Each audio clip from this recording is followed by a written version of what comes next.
Il existe un geste si ancien qu'il précède les temples de pierre, les doctrines écrites, les livres sacrés, les grandes écoles spirituelles, et même les religions telles que nous les connaissons aujourd'hui. Un geste simple, un geste silencieux, un geste que l'homme moderne regarde parfois sans comprendre, parce qu'il a perdu la langue profonde des symboles. Ce geste consiste à verser de l'eau, verser du lait, verser du vin, verser du miel, verser une substance précieuse, non pour la consommer, non pour la posséder, non pour la garder, mais pour l'offrir. Laisser couler un liquide vers la terre, vers un autel, vers une pierre, vers une tombe, vers un seuil, vers un lieu consacré. Et dans ce geste, les anciens plaçaient une vérité immense. Tout ce qui nourrit la vie ne doit pas seulement être pris. Une partie doit être rendue. Bienvenue dans l'univers du Sim. Aujourd'hui, nous entrons dans l'un des rites les plus profonds de l'humanité ancienne, la libation. Mais nous n'allons pas la réduire à une coutume folklorique, à une superstition, ou à une scène ancienne, perdue dans les ruines. Nous allons la regarder comme les peuples sacrés l'ont regardée, comme un acte de lien. Un acte qui relie la terre et le ciel, les vivants et les morts, le visible et l'invisible, l'homme et la mémoire, la maison et le temple, le souffle et l'eau, la parole et l'offrande. La libation n'est pas seulement un liquide que l'on verse. C'est une parole qui devient matière. C'est une mémoire qui descend dans la terre. C'est une reconnaissance qui prend forme. C'est un pacte silencieux entre celui qui vit et ce qui l'a précédé. L'homme moderne habite souvent dans des espaces petits, rapides, enfermés, saturés de bruit, un appartement, une chambre, un balcon, un coin de table, une cuisine, un bureau, un salon où l'écran commande l'attention. Mais les anciens nous ont laissé une vérité que personne ne peut détruire. Ce n'est pas la taille d'un lieu qui le rend sacré. C'est la conscience avec laquelle on l'habite.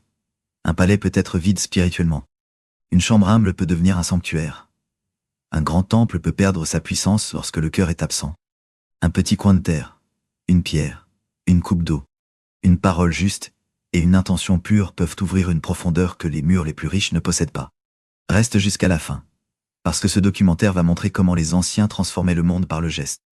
Comment une simple offrande liquide pouvait contenir une cosmologie entière.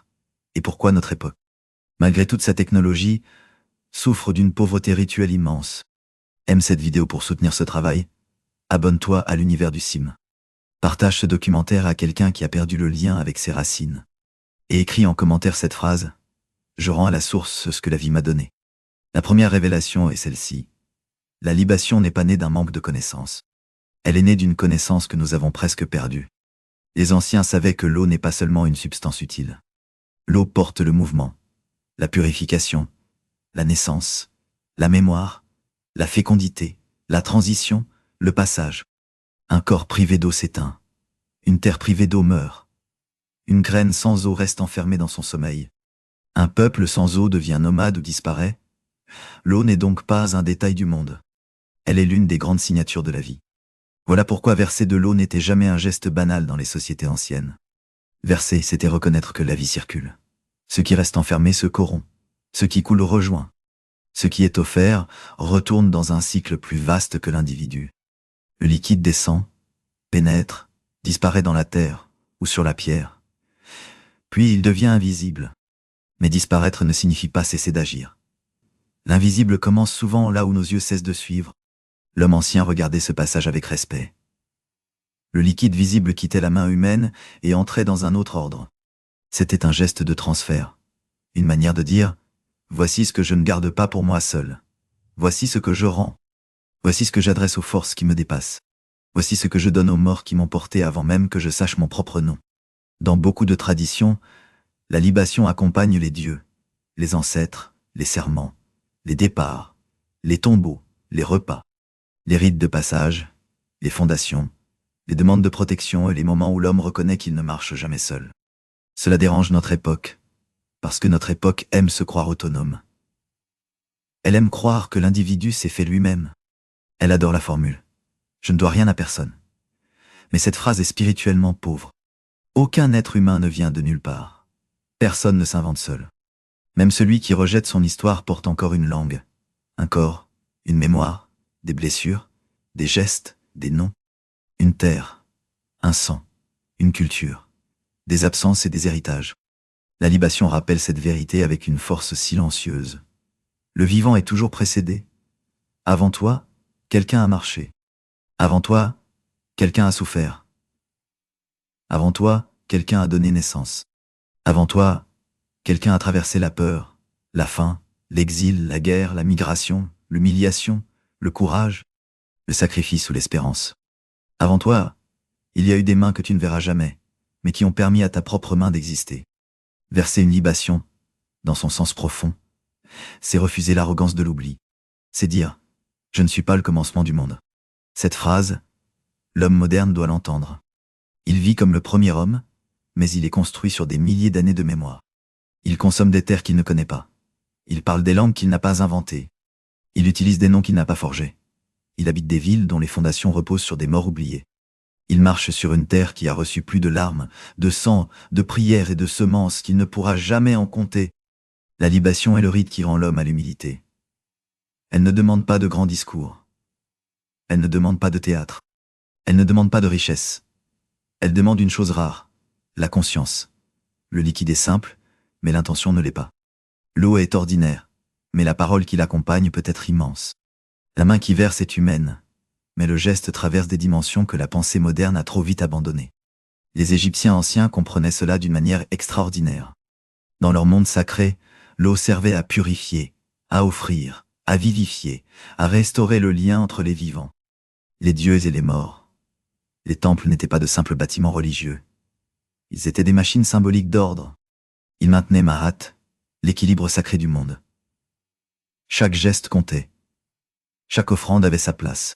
Chaque purification rappelait que l'homme ne s'approche pas du sacré dans n'importe quel état. Dans les tombes, les offrandes liquides participaient à une logique de continuité. Le mort n'était pas simplement abandonné au passé.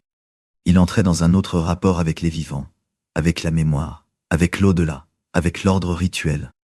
Verser dans ce contexte, ce n'était pas seulement honorer un corps disparu. C'était entretenir une relation, donner une force. Rappeler que la mort ne coupe pas tout lorsque la mémoire demeure active. Le monde moderne a rompu beaucoup de liens avec les morses. Il cache la mort, l'éloigne, la médicalise, la rend administrative, la transforme en formalité rapide. On meurt, on signe, on classe, on efface, on avance. Mais les anciens savaient que les morts non honorés deviennent des absences lourdes. Ils savaient que la mémoire négligée finit par revenir sous forme de désorientation. Un peuple qui ne parle plus avec ses morts perd une partie de sa profondeur. Parler avec ses morts ne signifie pas sombrer dans la peur ou l'obsession. Cela signifie reconnaître la dette. Reconnaître la continuité. Reconnaître que l'identité n'est pas seulement individuelle. Une personne porte plus que son prénom. Elle porte des lignées, des ruptures, des blessures transmises, des forces héritées, des silences familiaux, des terres quittées, des langues perdues, des noms transformés, des prières interrompues. La libation ancienne est l'un des gestes les plus puissants pour rappeler cela. L'eau descend vers la terre comme la mémoire descend vers la racine. Et c'est ici que le petit espace devient important. Beaucoup pensent qu'un rite exige un grand lieu. C'est faux. Le rite exige surtout une frontière. Il faut savoir séparer un espace ordinaire d'un espace consacré. Un coin de chambre peut devenir un seuil. Une table peut devenir un autel symbolique. Un balcon peut devenir une terrasse entre le ciel et la terre. Un petit bol d'eau peut devenir un miroir du monde. Une pierre posée avec respect peut rappeler la montagne, l'ancêtre, la stabilité, le témoin. Les anciens ne sacralisaient pas seulement parce qu'ils avaient de grands temples. Ils bâtissaient de grands temples parce qu'ils savaient déjà sacraliser. Le temple monumental est l'expression d'une conscience. Mais la conscience du temple peut exister avant la pierre. Elle commence lorsque l'homme comprend que l'espace n'est jamais neutre. Un lieu porte ce qu'on y répète. Une chambre où l'on se dispute constamment finit par porter une tension. Un bureau où l'on travaille dans l'angoisse finit par devenir lourd. Une cuisine où l'on partage avec amour devient un lieu chaud, même sans luxe. Une fenêtre devant laquelle on prie chaque matin devient un repère intérieur. Un balcon où l'on respire consciemment, où l'on remercie, où l'on dépose une parole, devient plus qu'un balcon. Il devient un seuil. Le seuil est l'une des notions les plus importantes de l'ancien monde. Le seuil sépare et relie. Il n'est ni entièrement dedans, ni entièrement dehors. Il marque le passage. Il demande de changer d'état. On ne franchit pas un seuil sacré comme on traverse un couloir. On marque une pause. On retire symboliquement le bruit. On ajuste sa parole. On se rappelle que l'on passe d'un ordre à un autre. La libation est un rite de seuil par excellence. Le liquide quitte le récipient et rejoint la terre. Il passe de la main au monde, de l'intention au sol, du visible à l'invisible, de la possession à l'offrande. Ce passage est la clé. Le sacré naît souvent dans ce mouvement. Quitter l'emprise pour entrer dans la relation. Nous vivons dans une époque qui veut tout retenir. Retenir l'argent, retenir l'image, retenir la jeunesse, retenir le contrôle, retenir l'attention des autres. Retenir les émotions, les objets, les preuves, les identités, les archives, les données. Mais les anciens savaient qu'une vie qui ne verse rien se dessèche. Il faut apprendre à donner, à rendre, à déposer, à libérer, à faire circuler. La libation enseigne la circulation. Elle dit « Ce que tu gardes sans jamais offrir finit par t'alourdir. Ce que tu consommes sans gratitude finit par te rendre aveugle. Ce que tu reçois sans reconnaissance finit par te couper de la source. Celui qui ne sait pas remercier devient pauvre, même dans l'abondance. La vraie richesse n'est pas seulement ce que l'on possède, c'est ce que l'on sait honorer. Dans les traditions grecques anciennes, la libation pouvait accompagner le banquet, le sacrifice, le serment, le départ, la relation aux dieux et aux morts. Le vin versé n'était pas une perte. Il était une part sacrée du partage. On ne buvait pas seulement entre humains. On reconnaissait la présence des puissances. Le repas n'était pas uniquement alimentaire. Il devenait une scène cosmique. Les vivants, les dieux, les morts, les paroles, les chants, les alliances et les mémoires se rencontraient autour d'un geste. Aujourd'hui, beaucoup de repas sont devenus des actes distraits. On mange devant des écrans, on avale sans conscience. On ne remercie plus la terre, ni la main qui a cultivé, ni l'animal qui a donné, ni la plante qui a poussé, ni l'eau qui a permis, ni le feu qui a transformé. Le repas est devenu carburant. Or, pour les anciens, manger était souvent un acte de relation. Même lorsque le rite était simple, il rappelait que la nourriture vient d'un monde vivant. La libation au début d'un repas, dans certains contextes anciens, rappelait que l'homme ne doit pas commencer par lui-même. Avant de prendre, il offre. Avant de remplir sa bouche, il reconnaît. Avant de jouir, il se souvient. Cette inversion est fondamentale. Elle détruit l'égoïsme spirituel. Le monde moderne répète « Prends d'abord, remercie ensuite, lorsque tu y penses ». L'ancien rite répond « Reconnais d'abord, puis reçois ». Cette différence peut transformer une vie entière. Imagine une personne qui commence sa journée sans rite. Elle ouvre les yeux, prend son téléphone, reçoit les nouvelles du monde, les messages, les tensions, les comparaisons, les urgences. Avant même de se lever, son esprit appartient déjà aux autres. Sa journée commence sous occupation.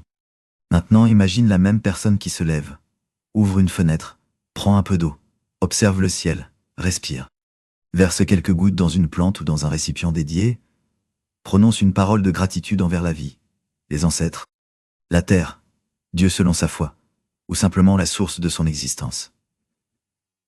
Ce geste prend moins d'une minute, mais il déclare quelque chose. Ma conscience ne sera pas capturée avant d'avoir été orientée. C'est cela, transformer un espace restreint en sanctuaire. Ce n'est pas décorer. Ce n'est pas imiter un temple ancien avec des objets achetés.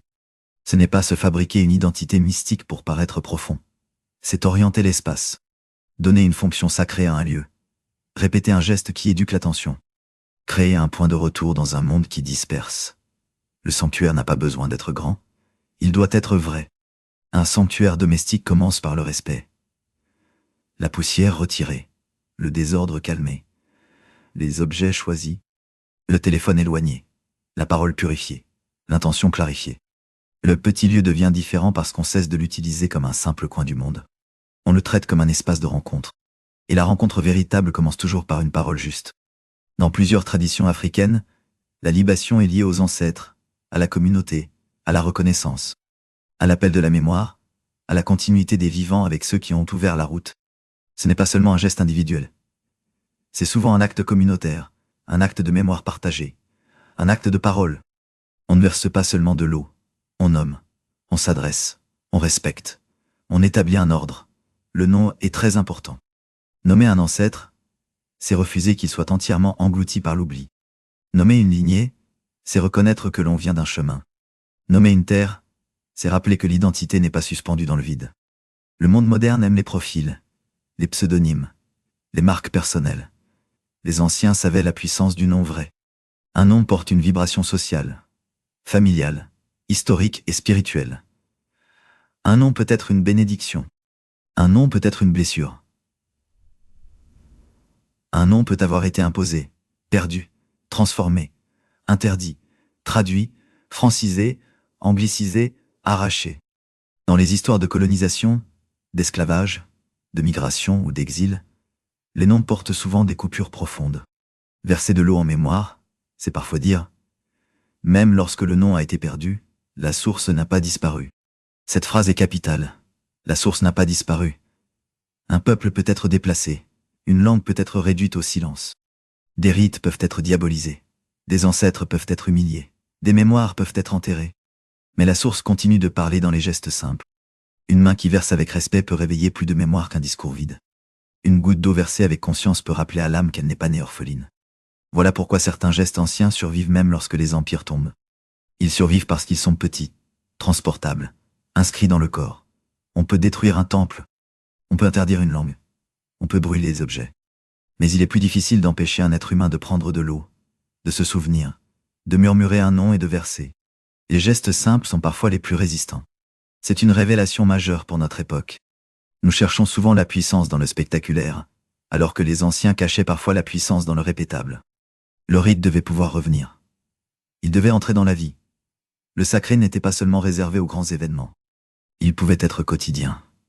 La libation dans son essence appartient à cette famille de gestes qui rappellent que la vie ordinaire peut devenir transparente au sacré. Le matin peut devenir rite. Le repas peut devenir rite. Le départ peut devenir rite. Le retour peut devenir rite. Le deuil peut devenir rite. L'entrée dans une nouvelle maison peut devenir rite. La réconciliation peut devenir rite. La première pluie après une période difficile peut devenir rite. L'eau donnée à une plante peut devenir rite. Le nettoyage d'un lieu peut devenir rite. Tout dépend de l'état de conscience et de l'ordre symbolique que l'on établit. L'erreur moderne consiste à croire que le sacré appartient seulement à des bâtiments, à des institutions ou à des spécialistes. Les anciens avaient certes des prêtres, des initiés, des gardiens, des règles, des limites, mais ils savaient aussi que la vie entière est traversée par le sacré. La naissance, la mort, le sang, l'eau, le feu, la parole, le souffle, la nourriture, la maison, la porte, la terre, la pierre, le ciel. Rien n'était vraiment neutre. Nous avons désenchanté le monde, puis nous nous sommes étonnés de nous sentir vides. Nous avons transformé l'eau en produit, la nourriture en calories, la maison en logement, le ciel en météo, la terre en propriété, le corps en performance, la parole en contenu, la mémoire en archive, le silence en malaise. Les anciens, eux, savaient que chaque élément possède une profondeur lorsqu'on sait le regarder. Le rite de l'eau restaure ce regard. L'eau enseigne sans discours. Elle descend sans orgueil. Elle épouse la forme du récipient sans perdre sa nature. Elle nettoie, nourrit, reflète, dissout, transporte. Elle peut être douce, mais elle creuse la pierre avec le temps. Elle peut sembler faible, mais aucun empire ne survit longtemps sans elle. L'eau possède cette intelligence silencieuse que l'homme pressé ne comprend plus. Verser de l'eau dans un rite, c'est donc aussi apprendre de l'eau. Apprendre à descendre. Apprendre à nourrir. Apprendre à ne pas tout retenir. Apprendre à passer. Apprendre à laver sans bruit. Apprendre à retourner à la source. Apprendre que la force n'est pas toujours dure. Apprendre que la douceur répétée peut transformer le monde. Dans certaines traditions, l'eau offerte aux morts ou aux ancêtres possède une dimension de fraîcheur. Elle rafraîchit le chemin, apaise, honore, rappelle la vie. Cette idée est belle parce qu'elle unit la mémoire et le soin. Les morts ne sont pas seulement invoqués comme des puissances. Ils sont honorés comme des présences à respecter. Le rapport n'est pas seulement demandeur, il est relationnel. C'est une autre différence fondamentale. Beaucoup de personnes abordent le spirituel uniquement par le besoin. Donne-moi, protège-moi, ouvre-moi, bénis-moi, montre-moi, sauve-moi. Les anciens rites rappellent que la relation commence par l'honneur. Avant de demander, il faut reconnaître. Avant de réclamer, il faut rendre. Avant d'appeler, il faut écouter. Avant de chercher la force des ancêtres, il faut respecter leur mémoire. La libation devient alors une école de dignité. Elle apprend à ne pas traiter l'invisible comme un distributeur. Elle apprend à ne pas traiter les ancêtres comme des outils. Elle apprend à ne pas utiliser le sacré pour nourrir seulement l'ego. Le vrai rite ne commence pas par la possession. Il commence par la révérence. Et la révérence manque terriblement à notre époque. La révérence n'est pas la peur. Ce n'est pas l'esclavage. Ce n'est pas la soumission aveugle. La révérence est la capacité de reconnaître que quelque chose mérite d'être approché avec soin. Le monde moderne confond souvent liberté et absence de respect. Il croit que tout doit être manipulable, commentable, consommable, remixable, transformable en contenu. Mais le sacré ne se livre pas à celui qui vient sans respect. Il se ferme devant le regard qui veut seulement prendre. Voilà pourquoi il faut protéger le sens ancien de la libation. La réduire à une tendance, à une esthétique, à une décoration spirituelle ou à une mode urbaine serait une erreur. Ce rite ne doit pas être modernisé au point de perdre son âme. Il doit être compris, respecté, réinscrit dans une conscience juste. On peut vivre aujourd'hui dans une ville, dans un appartement, dans un espace restreint, sans trahir le geste. Mais il faut entrer dans le geste avec gravité. La question n'est pas de faire du nouveau avec l'ancien. La question est de laisser l'ancien corriger notre manière de vivre le présent. C'est très différent. Lorsque l'homme contemporain reprend un geste ancien, il doit éviter 2 pièges. Le premier piège est la superstition vide, croire que le geste agit mécaniquement, sans transformation intérieure. Le deuxième piège est l'esthétique vide. Utiliser le rite comme décor, comme ambiance, comme image à publier, sans respect pour ce qu'il signifie. Les anciens ne voyaient pas le rite comme une mise en scène de soi. Ils y voyaient une mise en ordre du monde. Verser une libation sans vérité intérieure revient à vider un récipient sans ouvrir le cœur. Le liquide tombe, mais rien ne descend vraiment. La puissance ne se trouve donc pas seulement dans la matière versée. Elle se trouve dans la correspondance entre la matière, la parole, la mémoire, l'intention et la conduite. Un être peut verser de l'eau chaque matin, puis vivre dans le mensonge, l'orgueil, la trahison, la violence gratuite et l'absence de respect. Son geste devient contradictoire. Il demande au rite de produire ce que sa vie refuse d'incarner. Les anciens savaient que le sacré exige une cohérence. On ne peut pas honorer les ancêtres avec la bouche et déshonorer les vivants avec les actes. On ne peut pas invoquer la paix et nourrir volontairement le désordre. On ne peut pas parler d'offrande tout en vivant dans la prédation. On ne peut pas demander la protection de la terre tout en la traitant comme une chose morte. Le rite véritable oblige l'homme à se regarder. C'est pourquoi la libation est aussi un miroir. L'eau versée te demande: que rends-tu réellement? Quelle part de ta vie est offerte à quelque chose de plus grand que ton intérêt immédiat? Qu'as-tu reçu sans remercier? Quelle lignée as-tu oubliée? Quelle parole dois-tu réparer? Quelle terre t'a nourri pendant que tu l'ignorais?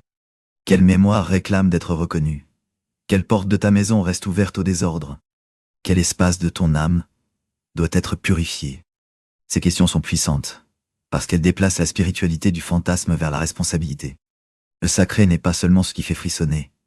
Le sacré est ce qui ordonne, ce qui oblige à devenir plus vrai, ce qui transforme un geste simple en engagement intérieur, ce qui fait du quotidien un lieu de présence. Une personne peut vivre dans un petit appartement et être plus reliée qu'une autre vivant dans une grande maison sans âme. Ce qui compte, c'est l'orientation. Où ton regard revient-il chaque jour? Vers quoi ton espace t'attire-t-il? Ton lieu te disperse-t-il ou te rassemble-t-il? Ton coin de vie contient-il un point de silence? Ton intérieur possède-t-il un centre? Ton espace te rappelle-t-il uniquement tes tâches, tes écrans, tes dépenses, tes urgences? Ou te rappelle-t-il aussi que tu es un être spirituel, historique, relié, mortel et responsable? Chaque maison a besoin d'un centre. Dans les anciens mondes, le foyer, l'autel, la pierre, le feu, le seuil ou le coin consacré servaient souvent de centre. Le centre n'était pas seulement géométrique. Il était symbolique. Il disait: voici l'endroit où la vie se rassemble. Voici l'endroit où l'on se souvient. Voici l'endroit où l'on remercie. Voici l'endroit où l'on dépose ce qui ne doit pas être porté partout. Voici l'endroit où la parole redevient sérieuse. Le monde moderne a multiplié les objets, mais il a souvent perdu le centre. La télévision a remplacé le foyer. Le téléphone a remplacé le silence. La table a perdu sa fonction de communion. Le balcon est devenu un lieu de stockage. Le coin de chambre est devenu un coin de fatigue. L'espace intérieur reflète alors l'état de l'âme, encombré, dispersé, sans seuil, sans orientation. Restaurer un petit sanctuaire ne consiste pas à accumuler des objets spirituels. Cela consiste à retirer ce qui profane l'attention. Un lieu consacré peut contenir très peu: une coupe, une pierre, une plante, une bougie selon les traditions et la prudence, un tissu propre. Une photo d'ancêtre lorsque cela est juste pour la personne. Un nom écrit. Un bol d'eau. Une fenêtre. Un silence. Il ne faut pas tout mélanger. Il ne faut pas voler des symboles que l'on ne comprend pas. Il ne faut pas transformer les traditions des autres en accessoires. La vraie profondeur exige la sobriété. La sobriété rend le geste plus fort. Les anciens n'avaient pas toujours besoin de beaucoup. Ils avaient besoin de correspondance. L'eau correspond à la vie. La terre correspond à la racine. Le feu correspond à la transformation. L'air correspond au souffle. La parole correspond à l'ordre. La main correspond à l'acte. Le nom correspond à la mémoire. Le silence correspond à l'écoute. Lorsque ces éléments se répondent, le petit lieu devient dense. C'est cette densité qui manque à nos espaces. Ils sont pleins mais pas denses. Ils contiennent des objets mais peu de présence. Ils sont décorés, mais pas habités spirituellement. Ils sont connectés au réseau, mais coupés de la source. La libation ancienne nous apprend à reconnecter sans technologie. Elle rappelle que la première connexion humaine n'était pas numérique. Elle était verticale et horizontale. Verticale, parce qu'elle reliait l'homme au ciel, au Dieu, au divin, aux puissances, aux principes supérieurs. Horizontale, parce qu'elle reliait l'homme au vivant, aux morts, à la communauté, à la terre, au cycle, au lieu. La vraie connexion n'est pas seulement recevoir des signaux, c'est appartenir à un ordre. Voilà pourquoi le mot se connecter doit être purifié. Être connecté ne signifie pas être en ligne. Être connecté signifie être relié avec conscience. Relié à son souffle, relié à ses morts, relié à son présent, relié à sa parole, relié à ce que l'on reçoit, relié à ce que l'on doit rendre, relié à la terre que l'on touche, même lorsque cette terre se trouve sous le béton d'une ville. Car la ville n'annule pas la terre, elle la recouvre. Sous les routes, il y a encore la terre. Sous les immeubles, il y a encore la terre. Sous le béton, il y a encore des os, des racines, des mémoires, des couches d'histoire. L'homme urbain croit parfois vivre hors de la nature, mais il vit seulement dans une nature masquée. L'air qu'il respire vient encore du monde vivant. L'eau qu'il boit vient encore d'un cycle ancien. La nourriture qui arrive dans son assiette vient encore d'une terre, d'une graine, d'une main, d'un animal, d'une pluie, d'un soleil. Le rite de l'eau réveille cette réalité. Même dans un appartement, l'eau que tu tiens dans une coupe vient de plus loin que ton robinet. Elle a traversé des cycles. Elle a été nuage, pluie, rivière, glace, source, canalisation, purification, circulation. Elle porte l'histoire du monde matériel. La traiter comme simple marchandise est une pauvreté du regard. Verser consciemment, c'est rendre au monde sa profondeur. Un petit balcon devient alors un seuil. Il n'est plus seulement un espace extérieur limité par une rambarde. Il devient le point où ton intérieur rencontre le ciel. Là où l'air touche ton visage, là où le matin arrive, là où la pluie parle, là où la nuit descend. Là où tu peux te rappeler que ton appartement n'est pas une boîte fermée, mais un lieu suspendu entre la terre et le ciel. Un balcon peut devenir un hôtel de seuil sans théâtre. On y respire. On y observe. On y remercie. On y verse quelques gouttes dans une plante, dans un récipient dédié, ou d'une manière respectueuse qui ne salit pas et ne dérange pas. Le geste doit rester digne, propre, conscient. Le sacré ne justifie pas le désordre. Les anciens savaient que le rite exigeait une forme. La forme protège la puissance du geste. Le petit espace oblige aussi à la précision. Dans un grand temple, l'architecture impose la solennité. Dans une petite chambre, c'est ta discipline qui doit l'imposer. Personne ne t'y force. Aucun pilier monumental ne t'écrase de grandeur. Aucune statue géante ne te rappelle automatiquement le sacré. Tu dois construire le temple par ton attention. Et c'est peut-être encore plus difficile. Parce qu'il est facile d'être impressionné dans un temple immense. Il est plus rare d'être profond devant un simple bol d'eau, dans une chambre silencieuse, un matin ordinaire. Pourtant, c'est là que se mesure la réalité d'une pratique. Le sacré spectaculaire peut émouvoir. Le sacré quotidien transforme. Les anciens le savaient. La répétition crée le chemin. La parole répétée avec conscience grave une voix intérieure. Le geste répété avec respect éduque le corps. Le lieu visité chaque jour devient chargé par la mémoire de la pratique. Au bout d'un certain temps, l'espace lui-même commence à rappeler l'état que l'on y cultive. On s'approche, et déjà l'esprit ralentit. On voit la coupe, et déjà la mémoire revient.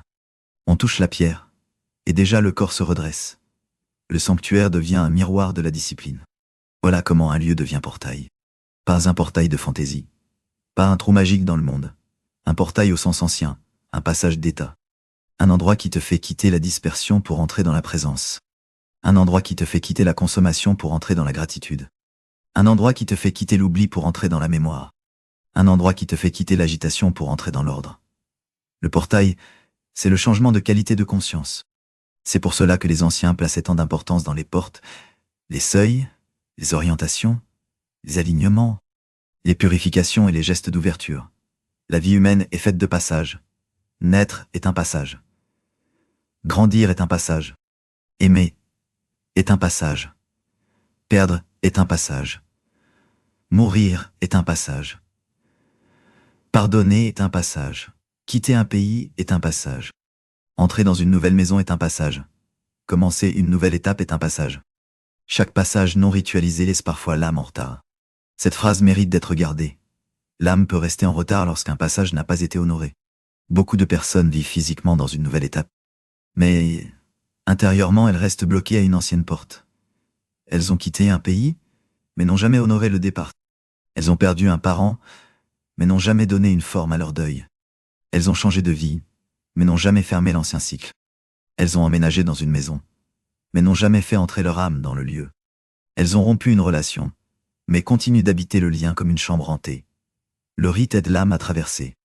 La libation, par sa simplicité, accompagne très bien les passages. On verse pour remercier ce qui a été. On verse pour honorer ce qui a permis. On verse pour demander la clarté devant ce qui commence. On verse pour déposer le poids. On verse pour marquer la fin d'un cycle. On verse pour inscrire la mémoire dans le monde matériel. L'eau devient alors une écriture sans encre. Elle écrit sur la terre, sur la pierre, dans l'air du moment. Puis, elle disparaît. Mais le corps se souvient du geste. Le lieu se souvient de l'intention. L'âme reçoit un signal clair. Quelque chose a été reconnu. Le monde moderne manque de ces signaux clairs. Tout se mélange. On travaille dans la chambre. On mange devant l'écran. On dort avec le téléphone. On pleure sans témoin. On fête sans profondeur. On quitte sans dire adieu. On commence sans consacrer. On accumule les événements mais on ne les intègre plus. Résultat, l'intérieur devient confus. Les émotions restent suspendues. Les souvenirs ne trouvent pas leur place. Les deuils non ritualisés deviennent des fatigues. Les transitions non honorées deviennent des troubles. Les anciens avaient compris que l'humain a besoin de forme pour traverser l'invisible. La libation donne une forme à l'invisible. Elle donne une forme à la gratitude. Parce que la gratitude devient un liquide offerte non. Elle donne une forme au deuil. Parce que la mémoire descend dans la terre. Elle donne une forme à la demande. Parce que la parole accompagne le geste. Elle donne une forme au respect. Parce que le corps s'incline devant ce qu'il ne possède pas. Elle donne une forme à la continuité. Parce que le vivant reconnaît le mort. Et le présent reconnaît l'origine. C'est pour cela que ce rite ne doit pas être traité légèrement. Il touche à des zones profondes. Le rapport aux ancêtres, à la mort, à la terre, au Dieu, au divin, à la mémoire, à l'identité. Il faut de la prudence. Il faut de la clarté. Il faut respecter sa propre tradition, sa conscience, sa foi, et ne pas mélanger n'importe quoi. Une personne chrétienne, musulmane, traditionnelle, agnostique, spirituelle ou en recherche, ne formulera pas le geste de la même manière. L'essentiel n'est pas d'imiter une formule qui ne nous appartient pas. L'essentiel est de comprendre le principe. Reconnaissance, offrande, mémoire, purification, passage, ordre. Le rite devient dangereux lorsqu'il est coupé de l'éthique. La spiritualité sans éthique devient manipulation. Le rite sans humilité devient orgueil. La mémoire des ancêtres sans respect des vivants devient mensonge. L'offrande sans transformation devient théâtre. Voilà pourquoi l'ancien monde exigeait souvent purification, préparation, parole juste et respect des règles. On ne joue pas avec les symboles profonds comme avec des accessoires. La deuxième révélation du documentaire est donc celle-ci. La libation n'est pas seulement un rite de connexion. C'est un rite de correction. Elle corrige l'individu qui se croit isolé. Elle corrige la maison qui se croit seulement matérielle. Elle corrige le repas qui se croit seulement consommation. Elle corrige la mémoire qui se croit inutile. Elle corrige l'espace qui se croit neutre. Elle corrige le rapport à la terre en rappelant que la terre reçoit tout. L'eau, le sang, les graines, les corps, les larmes, les cendres, les pas. La terre est le grand témoin. Nous marchons sur ce témoin chaque jour sans le saluer. Les anciens lui parlaient. Pas toujours avec les mêmes noms. Pas toujours avec les mêmes dieux. Pas toujours avec les mêmes cosmologies. mais avec une intuition commune. La Terre n'est pas seulement sous nos pieds. Elle est l'espace qui reçoit notre vie. Dans le rite de l'eau, la Terre reçoit l'offrande. Même lorsque l'eau est versée sur un autel, une pierre, un bol ou une surface, le symbole profond reste la réception. Quelque chose accepte de porter ce que l'homme dépose. La Terre reçoit nos morts. Elle reçoit nos maisons. Elle reçoit nos traces. Elle reçoit notre violence et notre gratitude. Elle ne parle pas comme nous, mais elle garde. L'homme moderne a voulu dominer la Terre. Les anciens, malgré leurs propres erreurs et violences, avaient souvent gardé une conscience plus directe de sa puissance. La pluie décidait de la récolte. Le fleuve décidait de la fertilité. La sécheresse décidait de la survie. La Terre n'était pas un concept écologique. Elle était une présence immédiate. La libation naît dans ce rapport direct. Elle rappelle que l'eau versée n'est pas gaspillée lorsqu'elle est offerte avec intelligence. Elle retourne au cycle. Elle marque une reconnaissance. Elle fait passer l'homme du statut de propriétaire au statut de participant. L'homme ne possède pas la vie. Il y participe pendant un temps. Cette conscience change la manière d'habiter. Dans un petit espace urbain, elle devient même indispensable. Parce que la ville donne l'illusion que tout vient du système. L'eau vient du robinet. La nourriture vient du magasin. La lumière vient de l'interrupteur. La chaleur vient du chauffage. Le monde semble administré, automatisé, livré. Le rite casse cette illusion. Il rappelle que derrière chaque système, il y a encore des éléments primordiaux. Eau, feu, terre, air, corps, temps, mort. Lorsque tu verses une libation avec conscience, tu fais revenir le primordial dans un monde artificiel. C'est pour cela que ce geste peut être puissant aujourd'hui. Non parce qu'il serait nouveau, mais parce qu'il est ancien dans un monde qui a perdu ses racines. Il ne faut pas le moderniser. Il faut le laisser ancien. Il faut le laisser nous ralentir. Il faut le laisser nous embarrasser un peu, nous sortir du confort de l'ironie, nous obliger à redevenir sérieux. La modernité a rendu beaucoup de personnes incapables de gravité. Dès qu'un geste profond apparaît, elles veulent rire, commenter, filmer, publier, détourner. Mais il y a des gestes qui doivent rester protégés. Le rite ne supporte pas toujours le regard du spectacle. Certaines choses perdent leur force lorsqu'elles sont immédiatement transformées en contenu. Voilà une règle importante. Tout ce qui est sacré n'a pas besoin d'être montré. Dans une époque où tout se partage, le sanctuaire commence parfois par ce qu'on refuse de publier. Le geste de libation peut être filmé dans un documentaire culturel, étudié, expliqué, transmis avec respect. Mais dans la vie intime, il garde souvent plus de puissance lorsqu'il reste entre l'être, sa parole, son lieu. Ses morts et Dieu, ou le sacré qu'il reconnaît. Le silence protège la profondeur. Il faut rappeler cela à notre époque. La visibilité n'est pas la preuve de la valeur. Une prière non filmée peut être plus vraie qu'un rituel parfaitement monté. Un bol d'eau dans une chambre humble peut porter plus de vérité qu'une scène spectaculaire faite pour attirer des regards. Un nom d'ancêtre murmuré avec respect peut avoir plus de poids qu'un grand discours récité sans cœur. Le rite demande de sortir de la performance. C'est là qu'il devient guérisseur. Non pas guérisseur dans le sens magique et facile où tout serait résolu par un geste, mais guérisseur parce qu'il remet l'être dans une posture juste. La posture de celui qui reconnaît. La posture de celui qui ne se prend pas pour l'origine. La posture de celui qui sait recevoir et rendre. La posture de celui qui habite son espace avec conscience. La troisième révélation est celle-ci. Un lieu devient malade lorsqu'il ne reçoit plus aucun geste de purification. Les anciens purifiaient. Par l'eau, par la fumée, par le feu, par la parole, par le chant, par le balayage rituel, par l'ordre, par la séparation des espaces. Le monde moderne nettoie souvent pour l'hygiène, mais oublie la purification symbolique. Il lave les surfaces, mais laisse les paroles toxiques imprégner les murs. Il range les objets, mais ne range pas les tensions. Il parfume l'air, mais ne corrige pas les habitudes qui rendent le lieu lourd. Un espace porte la répétition des états. Lorsque le même coin sert à ruminer la peur chaque soir, ce coin devient associé à la peur. Lorsque le lit devient un lieu de défilement infini sur les écrans, le corps oublie le sommeil. Lorsque la table devient le lieu des disputes, le repas perd sa paix. Lorsque le salon devient seulement une salle de distraction, il cesse d'être un lieu de présence. L'espace éduque l'âme, autant que l'âme charge l'espace. La libation, intégrée à une logique de purification, peut participer à la restauration du lieu. Encore une fois, ce n'est pas la magie mécanique qui compte. C'est le message que le corps, La parole et l'espace reçoivent ensemble. Ce lieu n'est pas abandonné au chaos. Ce lieu est repris. Ce lieu est reconnu. Ce lieu reçoit un centre. Ce lieu reçoit une mémoire. Ce lieu reçoit un ordre. La purification commence par le concret. On nettoie. On enlève ce qui traîne. On retire ce qui rappelle une ancienne douleur lorsque c'est nécessaire. On ouvre l'air. On laisse entrer la lumière. On choisit un point fixe. Puis seulement, la parole peut descendre. Le rite ne doit pas servir à éviter l'action concrète. Il doit l'accompagner. Un espace sale et négligé ne devient pas sacré par une parole prononcée au-dessus du désordre. Le respect commence par les gestes simples. Les anciens le savaient.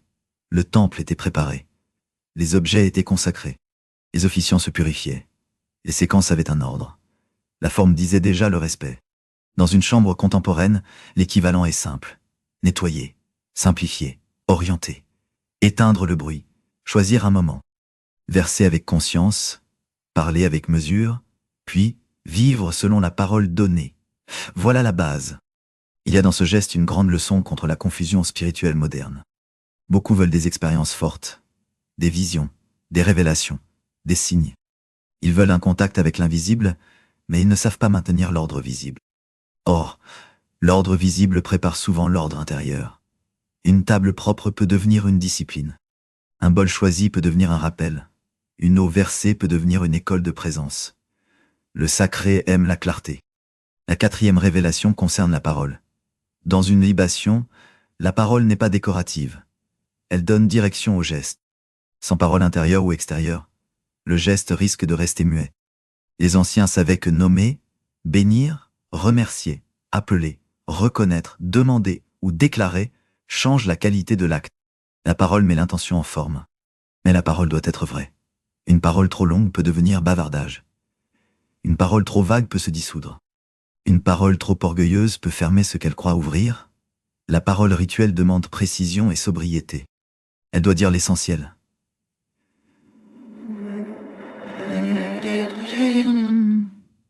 Elle doit venir d'un cœur aligné. Elle doit respecter le cadre de la croyance de celui qui parle. On peut remercier la source de la vie. On peut honorer les ancêtres connus et inconnus.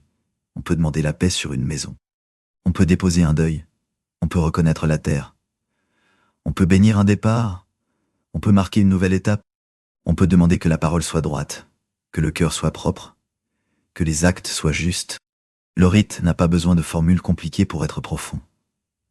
La parole la plus puissante est souvent celle qui ne ment pas. Dire « je me souviens ». Dire « je rends grâce ». Dire « je dépose ce poids ». Dire « que ce lieu soit ordonné ». Dire « que ma parole soit droite ». Dire « que mes morts soient honorés sans que je sois prisonnier du passé ». Dire « que mes actes rendent honneur à ceux qui ont ouvert la route ». Dire « je reçois avec gratitude et je rends avec respect ». Ces phrases simples peuvent porter une force immense lorsqu'elles sont habitées. Mais il faut aussi savoir se taire. Après la parole, le silence reçoit. L'eau tombe, le geste se termine, le corps reste un instant. Ce moment compte. Beaucoup de gens interrompent le rite trop vite. Ils veulent passer immédiatement à autre chose. Le silence qui suit l'offrande est un espace d'intégration. C'est là que l'âme comprend que le geste a eu lieu. Le monde moderne manque de silence après les actes importants. On enterre, puis on retourne vite au travail. On reçoit une nouvelle bouleversante, puis on répond au message. On termine une relation, puis on se jette dans une distraction. On prie, puis on ouvre immédiatement une application. Rien ne descend, rien ne se dépose, rien ne s'intègre. La libation enseigne le temps de descente. Le liquide descend dans la terre. La parole doit descendre dans le cœur. Le rite doit descendre dans la conduite. Sans descente, tout reste en surface. La 5e révélation concerne les ancêtres. L'ancêtre n'est pas seulement une personne morte. Dans les traditions profondes, l'ancêtre est celui qui a traversé avant toi, et dont la vie, la faute, la force, la blessure ou la bénédiction continuent d'agir dans le présent. Tous les morts ne deviennent pas automatiquement des guides. Toutes les mémoires ne doivent pas être idéalisées. Les anciens le savaient aussi. Honorer ne signifie pas mentir. Honorer signifie remettre à sa juste place. Il faut sortir d'une vision naïve des ancêtres. Nos lignées portent du courage, mais aussi des erreurs. Elles portent des sacrifices, mais aussi des violences. Elles portent des prières, mais aussi des silences. Elles portent des transmissions, mais aussi des dettes morales. Honorer les ancêtres ne signifie pas justifier tout ce qu'ils ont fait. Cela signifie reconnaître que leur existence appartient à notre histoire, et que nous avons la responsabilité de transformer ce qui doit l'être. La libation peut devenir un acte de transmutation de la mémoire. On verse pour remercier ce qui fut juste. On verse pour apaiser ce qui resta sans parole. On verse pour ne pas répéter les chaînes. On verse pour demander la force de faire mieux. On verse pour reconnaître les inconnus de la lignée, ceux dont les noms se sont perdus, ceux dont les tombes sont absentes, ceux dont les voix furent effacées. On verse pour dire « Vous ne serez pas seulement une douleur muette. Votre passage peut devenir une conscience en moi. » Voilà une connaissance hors du commun. Beaucoup de personnes ne souffrent pas seulement de leurs propres blessures. Elles portent des loyautés invisibles.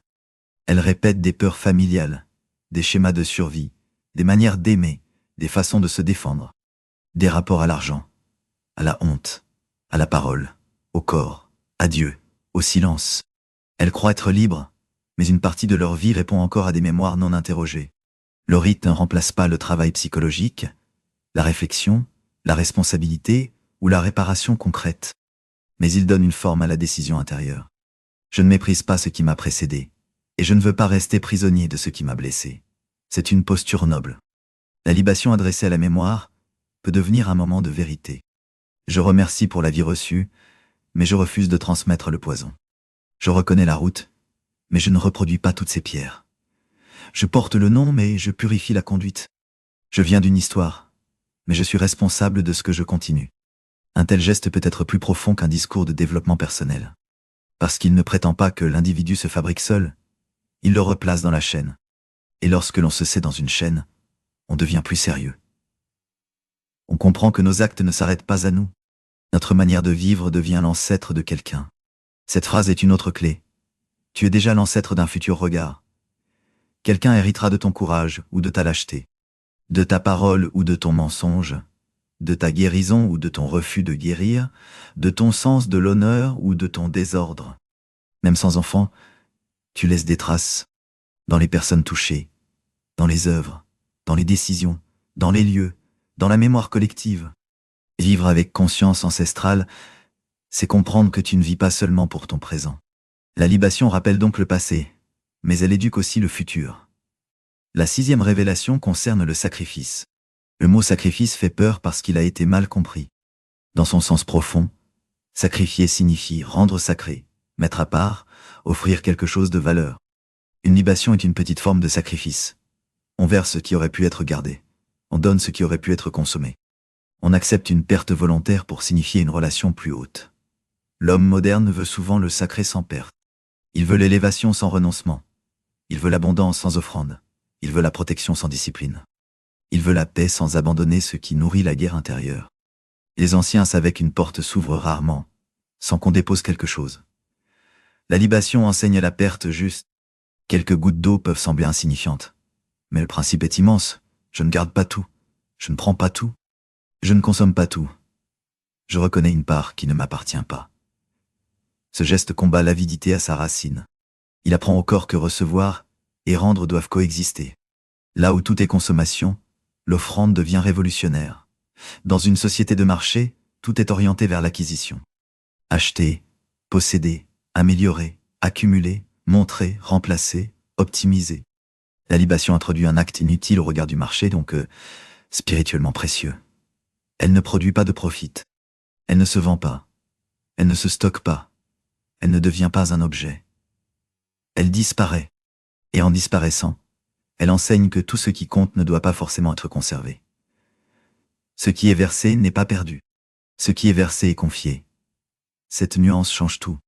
Confier signifie reconnaître que le monde ne s'arrête pas à la main qui possède. L'eau confiée à la terre entre dans un autre circuit. La parole confiée au silence entre dans un autre travail. La douleur confiée au rite cesse d'être seulement une rumination. La gratitude confiée au geste devient une trace intérieure. La 7e révélation concerne la miniaturisation du sacré. Nous croyons souvent que la grandeur spirituelle a besoin d'échelles monumentales. Les pyramides, les temples, les cathédrales, les mosquées, les sanctuaires, les montagnes. Les forêts sacrées impressionnent parce qu'ils dépassent l'individu. Mais l'ancien savoir ne s'arrête pas à la monumentalité. Il sait aussi concentrer le monde dans un petit objet. Une coupe peut représenter l'océan. Une bougie peut représenter le soleil. Une pierre peut représenter la montagne. Une poignée de terre peut représenter le territoire. Un nom peut représenter une lignée. Une goutte peut représenter la pluie. Le petit peut contenir le grand lorsqu'il est symboliquement ordonné. C'est la logique du microcosme. Le petit sanctuaire domestique fonctionne selon cette loi. Il ne remplace pas les grands lieux sacrés, mais il rend leur principe accessible dans le quotidien. Il rappelle que le cosmos peut être symboliquement présent dans une chambre. Non parce que la chambre devient un univers matériel, mais parce que l'esprit humain sait relier les échelles, le haut et le bas, le dedans et le dehors, le visible et l'invisible, le passé et le présent. Dans cette perspective, transformer un petit espace en lieu de connexion ancienne n'est pas une réduction du rite. C'est une concentration. Le petit espace oblige à choisir l'essentiel. Pas de surcharge, pas de théâtre, pas de confusion. Une coupe, une surface propre, une orientation, une parole, un geste, un silence. Cela suffit pour rappeler une cosmologie entière. Les anciens maîtrisaient cette science du symbole. Le symbole n'est pas une décoration. Il est un pont. Il réunit deux niveaux de réalité. L'œil peut symboliser la vision divine. La plume peut symboliser la vérité. L'eau peut symboliser la vie et la purification. Le seuil peut symboliser le passage. Le feu peut symboliser la transformation. La terre peut symboliser la mémoire et la réception. Chaque symbole condense une connaissance. Le monde moderne voit souvent le symbole comme un dessin. Les anciens le voyaient comme une force d'orientation. Un symbole bien placé oriente l'esprit. Il rappelle une loi. Il oblige à voir autrement.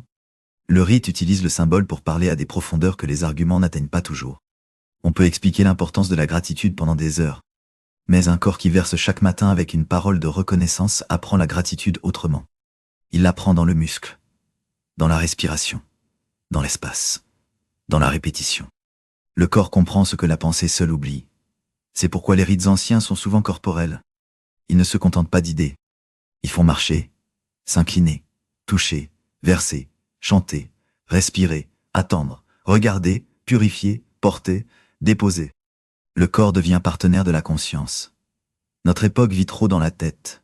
Elle explique beaucoup, mais elle incarne peu. La libation ramène l'esprit dans la main. La main qui verse sait quelque chose. Elle sait le poids du récipient. Elle sait la fraîcheur de l'eau. Elle sait l'inclinaison nécessaire. Elle sait le moment où le liquide quitte le contrôle. Elle sait la fin du geste.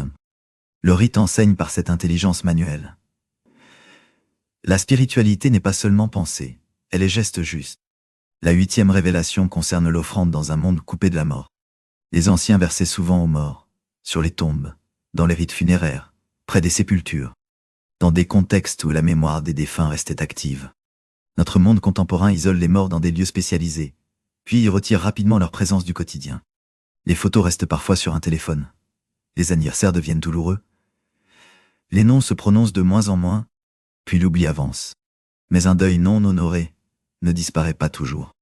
Il se transforme en fatigue, en froideur, en peur de l'attachement, en colère sans nom, en incapacité de remercier, en sentiment de déracinement.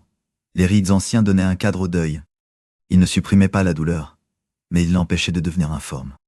La libation est une forme donnée à l'amour après la perte. Verser pour un mort, ce n'est pas nier son absence.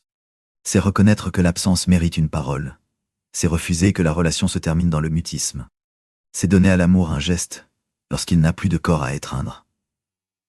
Cette dimension est immense. Beaucoup de personnes souffrent parce que l'amour continue, mais le geste manque. Le rite offre un geste à l'amour qui ne sait plus où aller. L'eau versée devient alors une larme consciente. La différence entre une larme subie et une libation volontaire est importante. La larme monte du chagrin. La libation organise le chagrin. Elle lui donne une direction. Elle dit « Cette douleur ne sera pas seulement désordre en moi. Elle deviendra mémoire, honneur, parole, offrande. » Voilà pourquoi les rites funéraires sont essentiels. Un peuple qui perd ses rites de mort perd sa capacité à intégrer la perte. Il devient nerveux devant la fin. Il fuit la vieillesse. Il cache les mourants. Il accélère le deuil. Il transforme la mémoire en archive numérique. Mais l'âme humaine a besoin de gestes. Dans une petite maison, honorer un mort ne demande pas toujours un grand dispositif. Cela demande de la justesse. Un moment, un nom, une eau, une lumière, une parole, un silence, une action concrète faite en mémoire. Le plus important est l'intégrité. Le rite ne doit pas devenir une prison du passé. Il doit aider la relation à trouver une place juste. Honorer les morts ne signifie pas vivre avec les morts à la place des vivants. Cela signifie ne pas laisser les morts devenir des ombres non reconnues. La 9e révélation concerne la maison. Dans beaucoup de cultures, la maison n'est pas seulement un abri. Elle est un corps symbolique. Elle a une bouche, qui est la porte. Elle a des yeux, qui sont les fenêtres. Elle a un ventre, qui est la cuisine ou le lieu où l'on nourrit. Elle a un cœur, qui est le centre de rassemblement.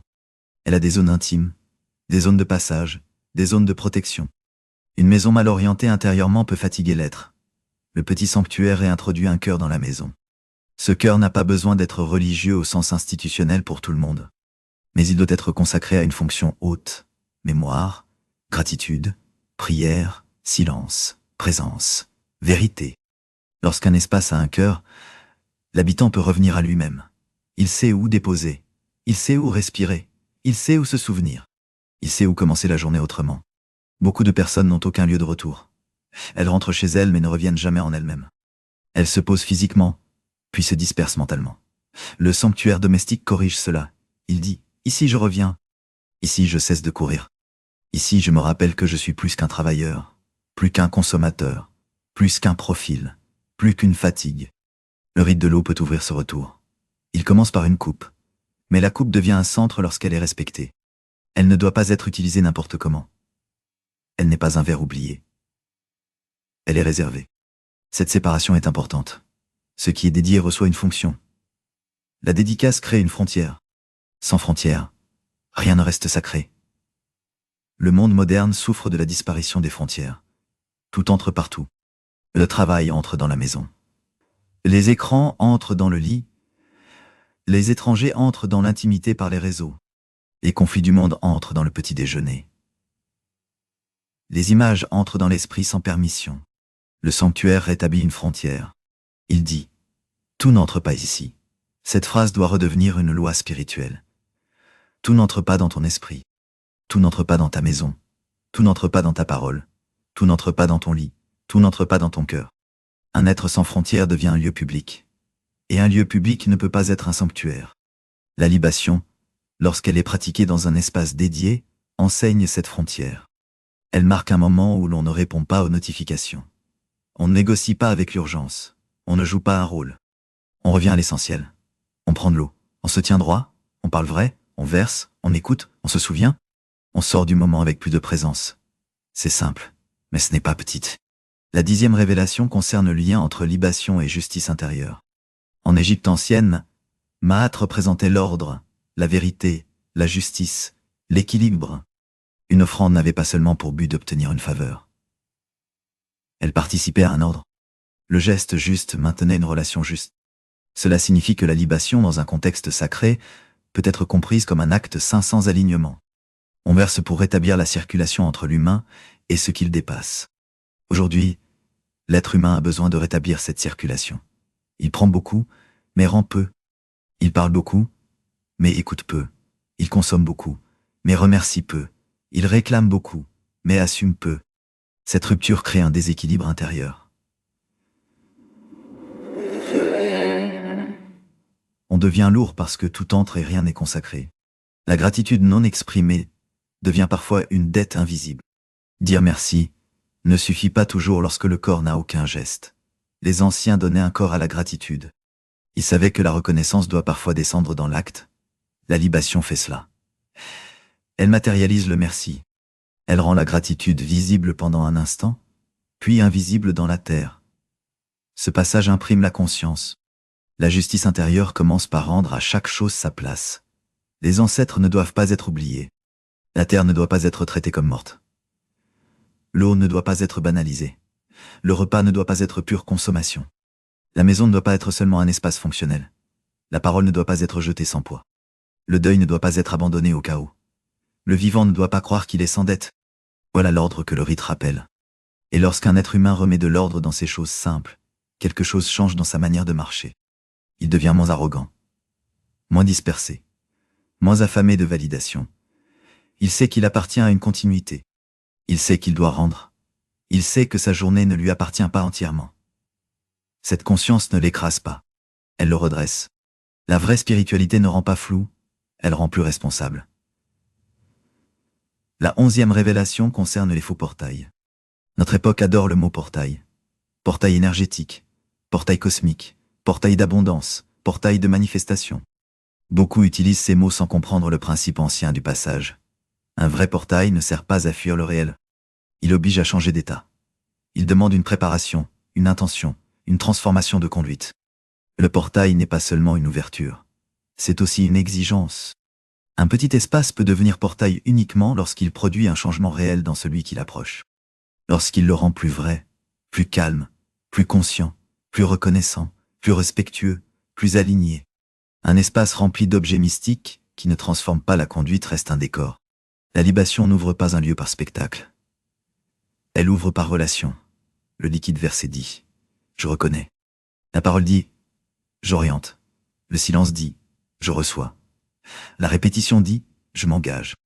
L'éthique dit « Je ne mens pas à mon propre rite ». Lorsque ces éléments sont réunis, le lieu change parce que l'être change. Voilà le véritable portail. Le danger moderne consiste à vouloir des portes sans transformation. On veut passer dans un autre état sans abandonner l'ancien désordre. On veut entrer dans le sacré sans retirer ses chaussures intérieures. On veut appeler les ancêtres sans réparer les vivants. On veut demander la paix sans cesser d'alimenter la guerre. Le rite ancien ne fonctionne pas ainsi. Il est plus exigeant et plus honnête. Il faut donc aborder la libation avec maturité. Elle n'est pas une technique pour obtenir. Elle est un langage pour honorer. Elle n'est pas une formule pour contrôler l'invisible. Elle est une discipline pour replacer l'humain dans le réseau des relations. Elle n'est pas un accessoire de décoration spirituelle. Elle est un acte de mémoire, de gratitude et d'ordre. À ce moment du documentaire, partage cette vidéo à quelqu'un qui pense qu'un petit espace ne peut pas être sacré. Partage-la à quelqu'un qui vit dans un appartement, dans une chambre, dans une ville bruyante, et qui croit que la profondeur est réservée aux temples lointains. Abonne-toi à l'univers du CIM, parce que ces connaissances doivent circuler autrement que comme de simples tendances. Et écris en commentaire, mon espace peut devenir sanctuaire. La 12e révélation concerne la lutte contre l'exil intérieur. L'exil n'est pas seulement géographique. On peut vivre loin de sa terre, mais rester relié.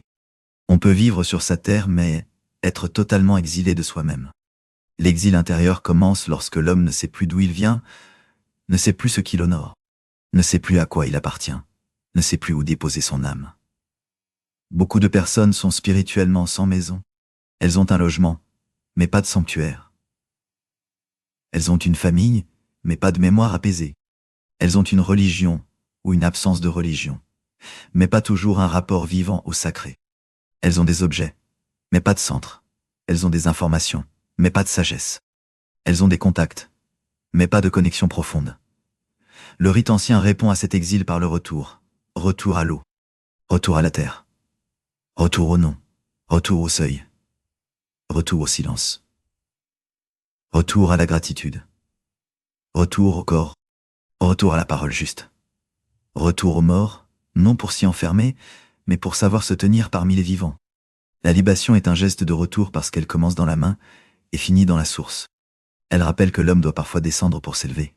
L'eau descend, mais le cœur s'élève. Le liquide tombe, mais la conscience se redresse. La main lâche, mais l'âme se rassemble. Ce paradoxe est magnifique. On reçoit en donnant. Non pas recevoir comme un commerce spirituel, mais recevoir une qualité d'être. Celui qui offre avec sincérité reçoit une posture nouvelle. Il se découvre moins fermé, moins isolé, moins prisonnier du moi. Il retrouve un lien.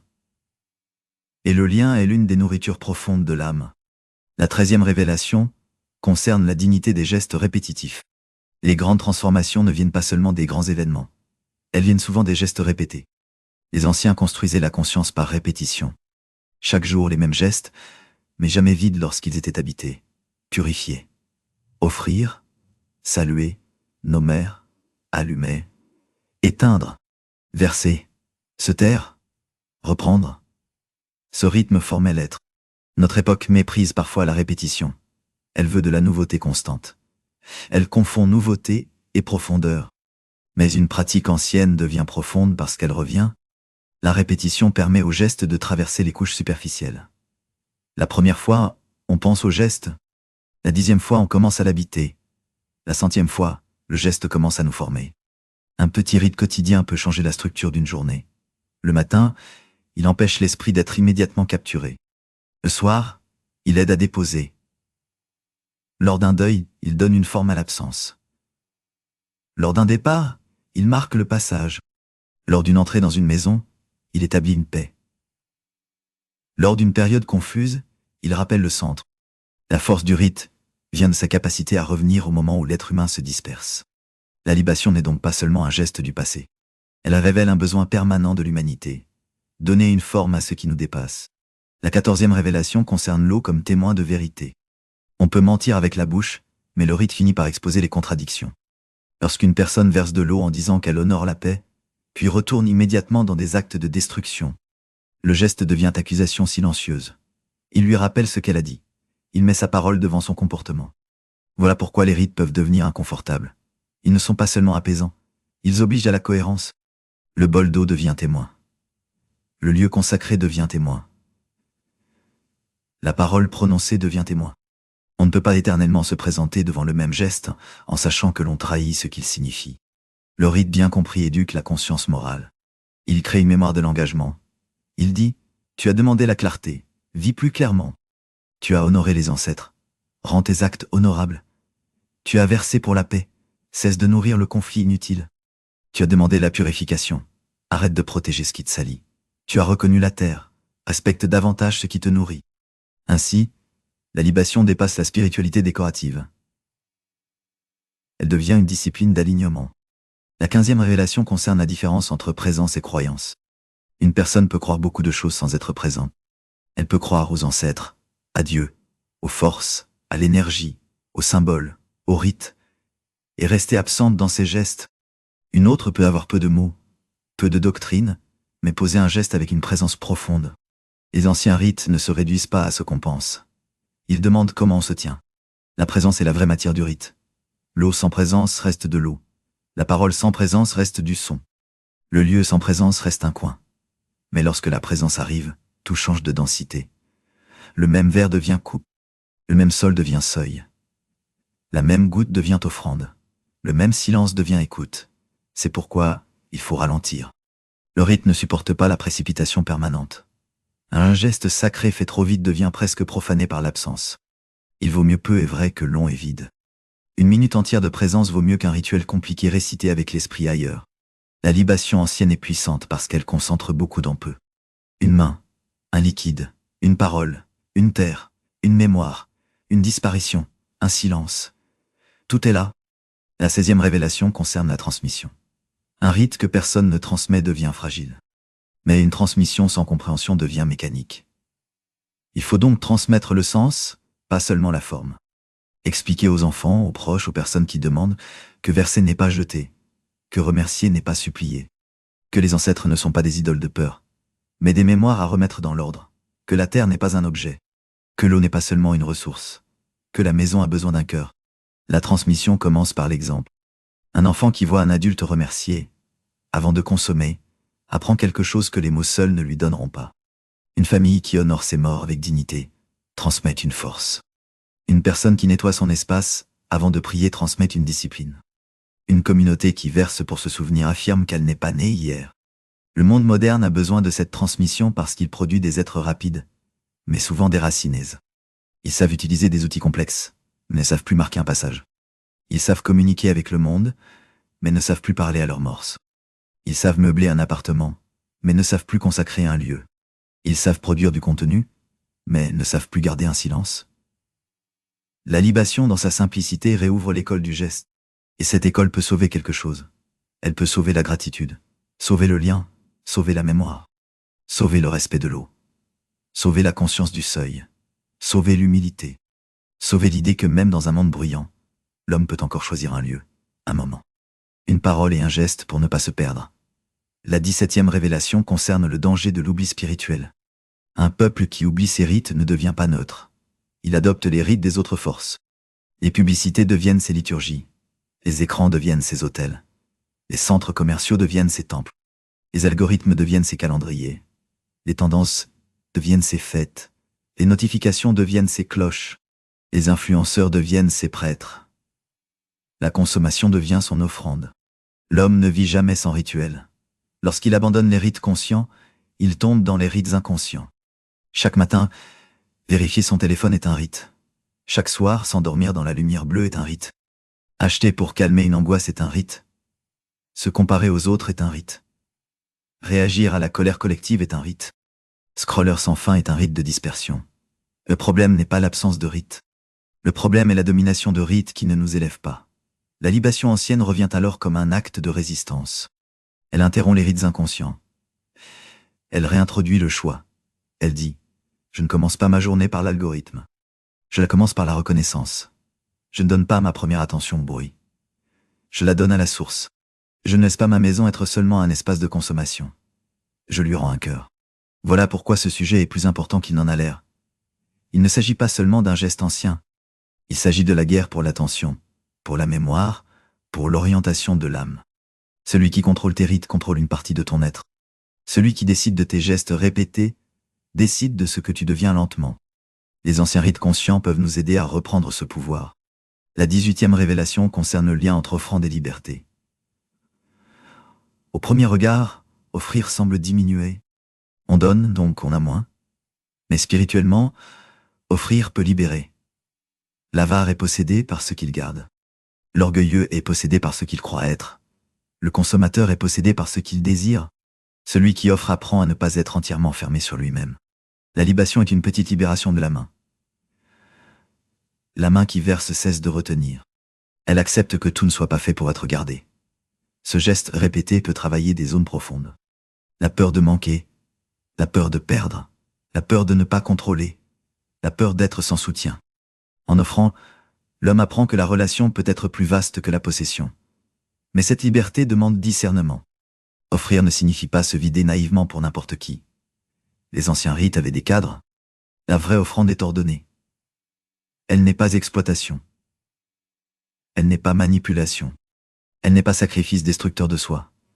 Elle est reconnaissance juste, pardonnée, lien rétabli. Le rite enseigne donc une économie sacrée. Recevoir, garder ce qui doit être gardé, partager ce qui doit être partagé, offrir ce qui doit être rendu. Notre époque a besoin de cette économie intérieure. La 19e révélation concerne le rapport aux éléments. Une libation liquide ne travaille jamais seule symboliquement. Elle rencontre souvent la terre, la pierre, le feu, l'air, la parole. L'eau est versée, la terre reçoit, l'air porte la parole. Le feu peut éclairer le moment, la pierre peut stabiliser l'espace. C'est une petite cosmologie élémentaire. Le monde entier est représenté dans un geste. Le petit espace devient alors une carte du cosmos. La coupe représente le contenant. L'eau représente la vie. La surface représente le lieu de réception. La main représente l'action humaine. La parole représente l'intention ordonnatrice. Le silence représente l'invisible. Le temps du rite représente le passage. Le corps présent représente le vivant. La mémoire évoquée représente les morts. Tout se rencontre. Voilà pourquoi le rite est dense. Il n'est pas seulement psychologique, il est cosmologique. Il replace l'humain dans un monde de relations. Ce que la modernité a séparé, le rite le rassemble. La 20e révélation concerne la sortie du rite. Beaucoup savent commencer, peu savent sortir. Sortir d'un moment sacré demande autant de respect que d'y entrer. On ne verse pas, puis on retourne brutalement dans le bruit comme si rien ne s'était passé. Il faut fermer correctement. Remercier, observer un silence. Nettoyer ce qui doit l'être. Ranger la coupe. Revenir doucement. Porter la parole dans les actes. La fin du rite est importante parce qu'elle évite la fuite mystique. Le but n'est pas de rester dans un état séparé du monde. Le but est de revenir au monde avec une qualité différente. Plus d'attention, plus de gratitude, plus de calme, plus de droiture, plus de mémoire. Le rite véritable ne t'enlève pas à la vie. Il te rend à la vie avec plus de présence. C'est pourquoi le documentaire doit sortir correctement du mystère. La libation ancienne n'est pas seulement une pratique du passé. Elle est un rappel sévère adressé à l'homme contemporain. Tu as oublié de rendre. Tu as oublié de remercier. Tu as oublié de marquer les passages. Tu as oublié de parler à tes morts avec dignité. Tu as oublié que ton appartement repose encore sur la terre. Tu as oublié que l'eau n'est pas banale. Tu as oublié que ton espace a besoin d'un centre. Tu as oublié que le sacré commence parfois dans une coupe silencieuse, mais l'oubli n'est pas la fin. On peut revenir. On peut choisir un lieu. On peut nettoyer. On peut prendre de l'eau. On peut se tenir droit. On peut nommer ce qui doit être honoré. On peut verser avec respect. On peut laisser le silence travailler. On peut transformer une chambre en sanctuaire, non par décoration, mais par présence. On peut transformer un balcon en seuil, non par spectacle, mais par conscience. On peut transformer un repas en reconnaissance. On peut transformer un deuil en mémoire digne. On peut transformer une journée ordinaire en chemin de retour. Les anciens n'ont jamais dit que le sacré était loin. Ils ont montré qu'il fallait apprendre à l'approcher. L'eau est proche. La terre est proche. Le souffle est proche. Le nom est proche. Le silence est proche. Le seuil est proche. La mémoire est proche. Ce qui manque souvent, ce n'est pas la présence du sacré. C'est notre capacité à redevenir disponible. Alors retiens ceci. La libation n'est pas un geste du passé enfermé dans les musées. C'est une grammaire de la relation. Elle enseigne à rendre, à honorer, à purifier, à traverser, à se souvenir, à consacrer. Elle rappelle que la main humaine peut encore parler au monde sans bruit. Elle rappelle que l'eau peut devenir parole. Elle rappelle qu'un petit lieu peut devenir immense lorsque la conscience l'habite. Et surtout, elle rappelle que l'homme moderne n'a pas seulement besoin de plus d'espace, il a besoin d'un espace plus vrai. Un coin vrai vaut mieux qu'un palais vide. Une goutte offerte avec conscience vaut mieux qu'un fleuve traversé sans gratitude. Une parole juste vaut mieux qu'un long discours sans âme. Un geste répété avec respect vaut mieux qu'une spiritualité consommée comme une mode. Aime cette vidéo si elle t'a ramené vers une mémoire plus ancienne. Abonne-toi à l'univers du Sim pour soutenir ces documentaires qui ne cherchent pas seulement à divertir, mais à réveiller. Partage cette vidéo à quelqu'un qui doit comprendre que son espace peut redevenir sacré. Et écris en commentaire. Quelle chose dois-tu rendre à la source aujourd'hui? Car le mystère ne s'arrête pas ici. La libation ouvre une porte, mais derrière cette porte se cache une question encore plus profonde. Lorsque l'homme verse l'eau, à qui parle-t-il réellement? Aux ancêtres, à la terre, à Dieu, à sa propre conscience, aux forces invisibles qui traversent les noms et les traditions, ou à cette part ancienne de lui-même, qui sait encore reconnaître le sacré avant que le mental ne cherche à tout expliquer. Et une autre question demeure, plus troublante encore. Les anciens savaient que tout lieu peut devenir sanctuaire. Ils savaient aussi que tout lieu peut être profané. Alors que devient une maison où l'on ne remercie jamais? Que devient un corps qui ne dépose jamais rien? Que devient une lignée qui n'est plus honorée? Que devient une terre qui reçoit tout de nous, sauf notre respect? Le rite de l'eau n'a pas livré tous ses secrets. Il commence par une goutte.